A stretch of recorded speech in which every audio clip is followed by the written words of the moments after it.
In this video, I'm going to share 5 different storage builds that you can make with off-the-shelf electrical conduit and MakerPipe building connectors. This first one is a project from Steve, and I love this one. He said that they had a 10 by 12 area in a storage loft, or kind of in a pole barn, and this was a storage loft that they had in that pole barn that he wanted to repurpose and basically build a storage system here. And as you can see, he used EMT conduit, looks like 3/4 inch, and then a variety of MakerPipe connectors to build a framework that allows them to store, I believe he said 40 of these totes that you can get. These are really common. I think they're sold at Costco, or at least they used to be. You can get them at Lowe's, Home Depot. They're really useful, and they're made so you can stack them, but then that makes it kind of hard to get bins off the bottom. So a system like this makes it really easy to see what you're grabbing, and you can even open them. He left a little bit of room there so you could kind of peek inside if you need to, but you could just label the outside and store these. But really awesome, and we'll take a look here at the framework.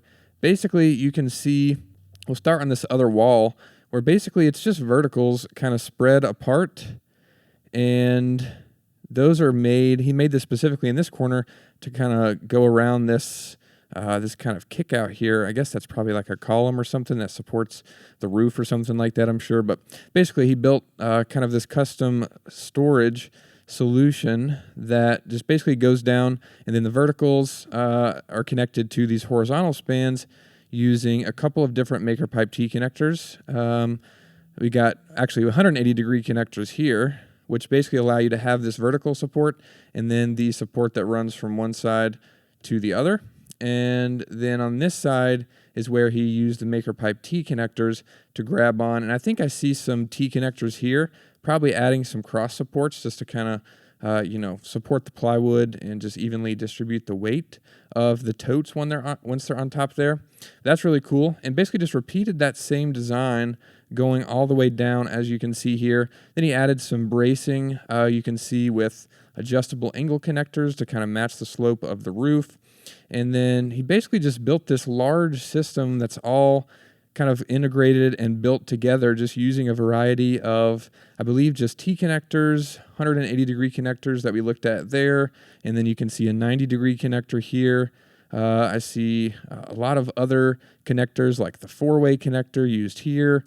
A lot of connectors here, but a really great solution to kind of customize this. And kind of the beauty of making things like this with EMT conduit and MakerPipe is you can build them custom to whatever your space is. Maybe you've got a shed, maybe you've got an unfinished basement or a garage that you want to repurpose a corner of. You can customize the dimensions to fit the totes that you have, or the plastic bins or boxes, or to fit the exact space that you're working in, like the corner and whatnot. So this is really cool. Thanks so much for sharing this, Steve. Love seeing it. Really awesome build. Next up is a really great build from Paul, and I love this. You can see here there is a closet, and you can see in this first photo of the framework that it was empty. There was nothing in there, which means you could put some stuff on the floor, but you're kind of wasting all this storage space. So if you have a room like that, or a room that has a closet like this, you can build a framework like Paul did, as you can see here, to basically hang up clothes and have a storage shelf on top. This is really cool. I love this.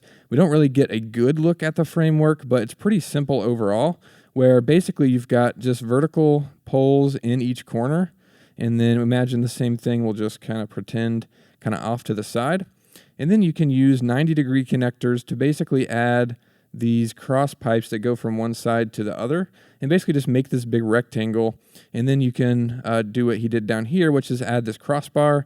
There's T connectors holding that crossbar, and then another T connector to send this pipe across.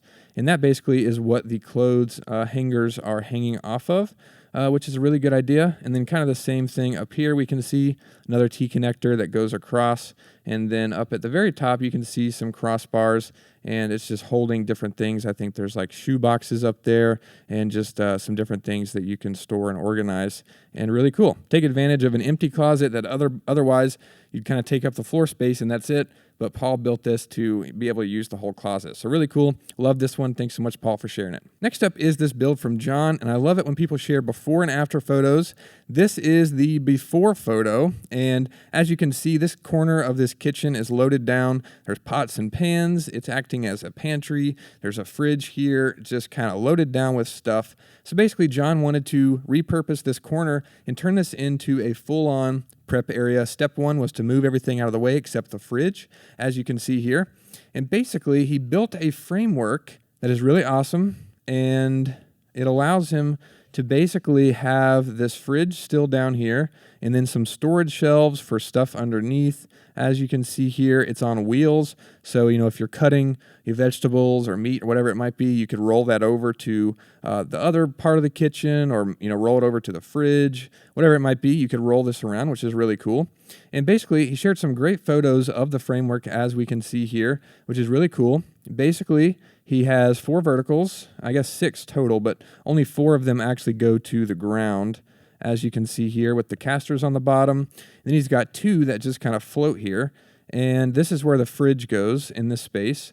And then basically just use 90-degree connectors in the corners to create this rectangle, and then 90-degree connectors down here in these corners as well.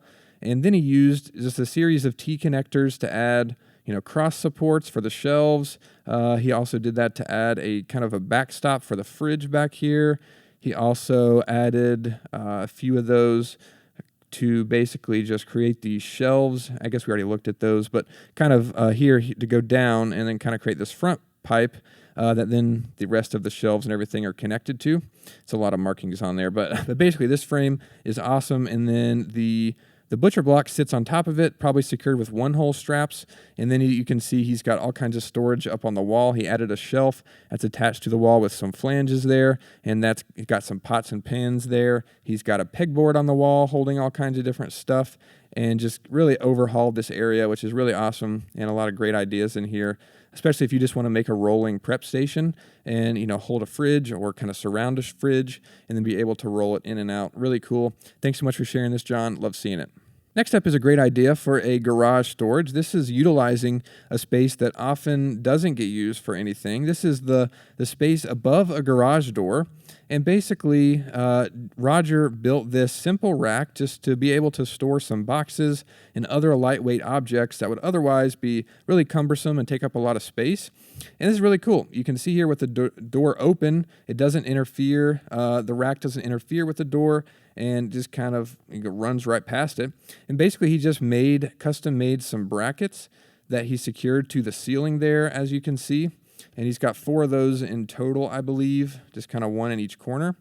And then we can see in the other picture the framework, where basically this is just a large rectangle, just your normal 2-dimensional rectangle going all the way around. And he used T connectors to make that. The T connectors work best for elbows and making 2-dimensional rectangles. The 90-degree connector works best for making cubes or 3-dimensional, like squares or rectangles. But then he just used T connectors to basically just add some cross supports that will hold up the cardboard boxes or whatever, flat objects that he wants to store up here. This is nice and simple. Doesn't take much. I think it's 5, 6, 12 T connectors total. So, like $40 worth of T connectors, probably just a couple sticks of conduit. And you can kind of utilize this space that otherwise just, doesn't really do much for you in your garage. So really cool. Thanks so much for sharing this, Roger. Really great use of space. Last but not least is the Titanic rack from Dan. That's what he called it. And basically, it's this really cool rack that he made. It's on wheels, so it can roll around. But basically, you can see he's got all this storage down here for these 6 bins full of all kinds of action gear and, I'm sure cycling gear and everything for his bike here. And then he's got this upper portion that has a clamp that holds, or actually, no, it's 2 pipes here that are kind of resting and supporting the bike. And this is really great because you can imagine having the bike in the garage and then having all these totes is going to take up a lot of space if they're all spread apart. But combining them all into one storage rack is a really great way to save space and just have everything organized, as you can see here. And we get a good look at the framework in this picture. And basically, it's just another a cube. Like I said, the 90-degree connectors work best for making cubes like this. And he used 4 of those in the corners.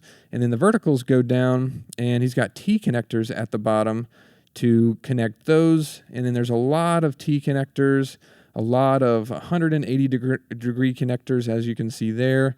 And then, yeah, just a lot of T's, a lot of 180s, and then those 4 90s in the corners. And this is really clever for the casters. He used some wood going from the front of the frame to the back, and he used 2-hole straps to simultaneously kind of add on and hook onto the conduit and secure that to the board. But then he's also got kind of the flat plate casters underneath, and the bolts are going through the wood into the caster plates. And he's using that to make the mounts for the casters, which is really clever and really cool. And then there again, we can see this is the T connector with the pipe sticking off. That's how he's holding the bike onto the frame, which is really cool. And then here it is all finished. I think he's got just a really thin piece of plywood, or maybe not even plywood, like particle board or something there, which is really cool. And just looks really nice, and like I said, just has a good footprint to kind of save space and keep everything organized in the garage. Hope you guys enjoyed these builds. I'll be linked down below if you want to check any of them out in more detail. Thanks everybody for sharing them, and thank you for watching. We'll see you in the next one.